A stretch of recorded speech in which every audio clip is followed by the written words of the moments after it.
The nice thing is, because of the way this room is normaled, you may not have to do much patching. This is not by accident.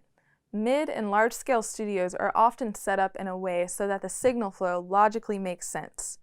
So let's take a look at this, for example. We've plugged in a microphone into channel 1 on the wall plate.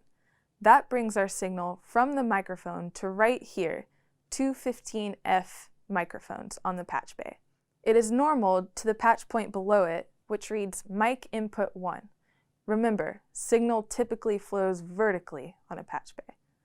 Because it is normaled, the signal is flowing from the top patch point to the bottom patch point without us needing to run a patch cable from the top patch point to the bottom patch point. A connection is already being made internally. Metal is touching metal. How do we know this connection is normaled?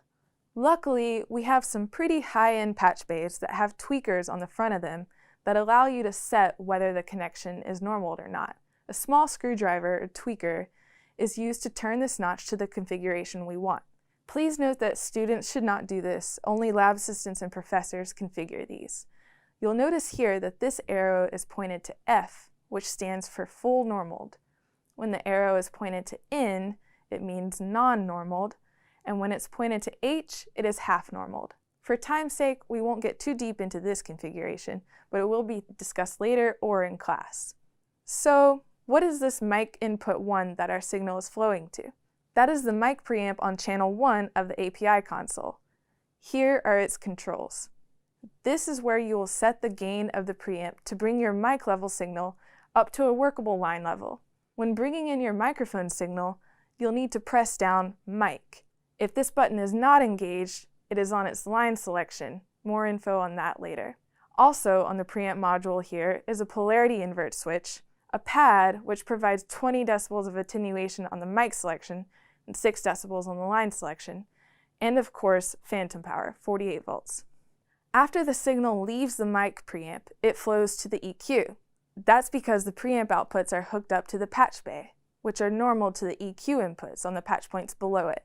Now, although the signal flows to the EQ, unless this in button on the EQ is pressed, it doesn't flow through the EQ circuitry. It will just bypass it and keep flowing to the next thing in the signal chain.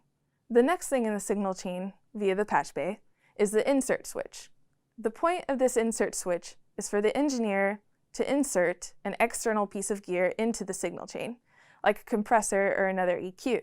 If the insert switch is not pressed, then the signal will flow to the next thing in the signal chain.